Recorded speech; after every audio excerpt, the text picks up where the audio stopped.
Okay, in this tutorial we're going to deal with checking a job. We consider checking the job probably the most important part of the whole process. In fact, we think it's so important we gave it the checking process its very own button on the icon menus. The fact of the matter is, if you model a job and fail to check it and it turns out to be wrong, the error is entirely yours. These tools are designed to help you spot errors. So let's go through some of the checking functionality. Probably the first thing I would do after I've finished modeling the job is to check the different views. So one of the very cool things is to go to 4 views and then zoom fit by double clicking the center mouse button in each view, and I get to view it in from a top view perspective. I can select perspective from the top view, from the front view, from the right view, and from the isometric view. And once I'm in those views, you can see very clearly that we're actually working with a full 3D model. So this line is visible in all views. Unlike other programs where the isometric view is contrived, it's a virtual 3D model. Our 3D model is a true 3D model. So everything about this model is visible in all views. Indeed, you can even edit in each of these views. We won't do that right now. So if I change the view back to a single view, I can change the view to isometric. I can also spin this around. So holding down the control key, moving the middle button, holding middle button control together, I can whiz this around and just look at it from anywhere. That help me understand if I've modeled this thing correctly. Often the picture of the roof is something that you don't take much notice of, but a picture, as they say, a picture is worth 1,000 words. If it doesn't look right, the chances are it's not. So don't ignore things that don't look right. It's telling you something. Okay, so far I'm pretty comfortable with this. It looks pretty good. Now let's go through a few steps to ensure that we've done it correctly. The first thing I would do is turn the planes on. Now often I've seen guys modeling without the planes turned on. This little tick mark, you'll see this little tick mark in here is actually showing that there is a plane there, and the plane is turned off. So the tick mark is indicating that there is a plane, even though the planes aren't visible. But model with the planes turned on, then you can see much more clearly whether the geometry is robust and is continuous. So every plane, every area has a roof plane on it, and if it's got a roof plane on it, you've got material on it. Okay, the next thing I would do is to show the line categories. We zoom in a little bit. The software automatically applies a line category based on the geometry of the roof and based on your definitions. When this job was constructed, I told the eave type to be fascia and gutter, so it's put fascia and gutter. The other options are gutter only, fascia only, or nothing, and so it's done what I've told it to do, and that's absolutely correct. This line is a hip line, yes, that's right too, and this is a ridge line. The number in brackets is indicating what story it is. When you construct the roof, one of the questions is what story is it? And that actually tells the software what labour rate to use. The software takes account of labour rates, and so we have a different labour rate for up to 10 different stories. Okay, so that's showing the line categories. Now it might well be that in fact we don't want fascia and gutter there, we want fascia and gutter everywhere else, but not here. Over here we have a button, Tools, Change Line Type. And if I wanted to put box gutter there instead, I simply click a line and those two lines become box gutter, and now they are clearly visible to be something else because my defaults represent a box gutter with a dashed dot line, and it actually annotates it to be a box gutter as well.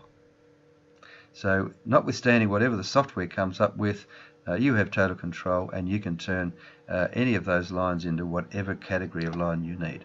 Now at this stage, remember this is not generating a material list for fascia and gutter and trim. It's a line category against which trim will be applied when you get to that stage. So the correct line category determines the correct material to be applied.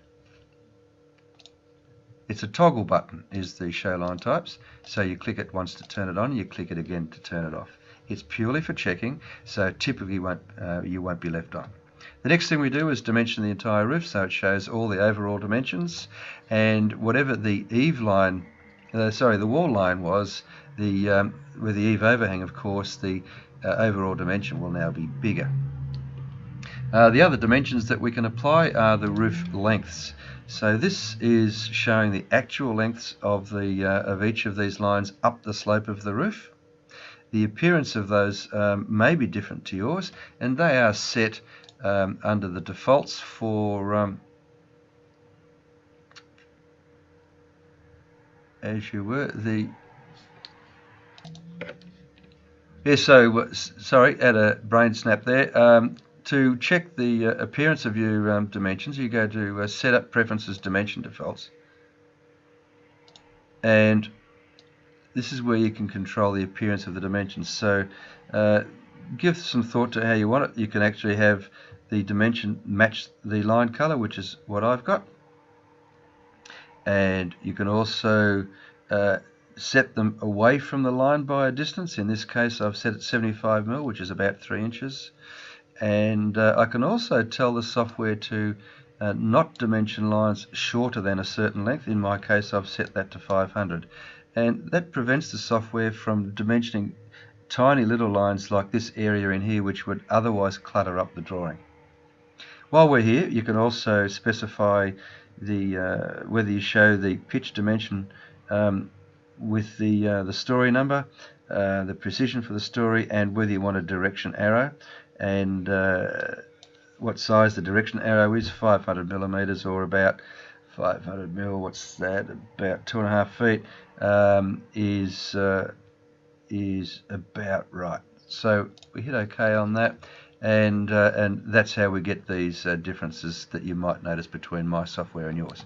The next thing I would typically do is dimension between parallel lines. So I might show the dimension between the ridge and the box gutter. I might show the dimension between that ridge and that eave line, and I might show the dimension between that and that. Now the first location sets the placement of the dimension, and then the next click with your left mouse is what it's dimensioning to. Now you can also dimension between an apex and of a hip and the eave, and the software identifies that it's not parallel, so it goes, well, what are you going to do here? And you want to use the second line and say yes, and it will actually provide you a dimension between the first line and the second, and it will give you a dimension between the ridge and eave and the apex and the eave. That's about it with dimensioning. The next thing we would typically do is show the roof pitch. Zoom in so you can see what I've got. So this is telling me it's story number 1, it's a 30-degree pitch, and it's sloping towards the eave.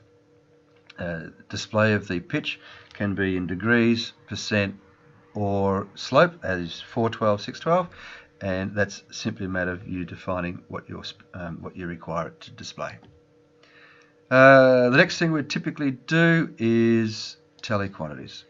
So tallying the quantities shows me the volume of the attic space, the area of the roof, the length of all the features, and the total length for first, second, and however many stories. And the cool thing on here, which is an integral part of the checking, is to show me all the ridges and all the ridges flash. Show me all the hips and all the hips flash. This is key. This helps you identify precisely what everything is, and is it what you expect it to be. Okay. Once again, this is just the summary of the geometry. This is nothing to do with materials.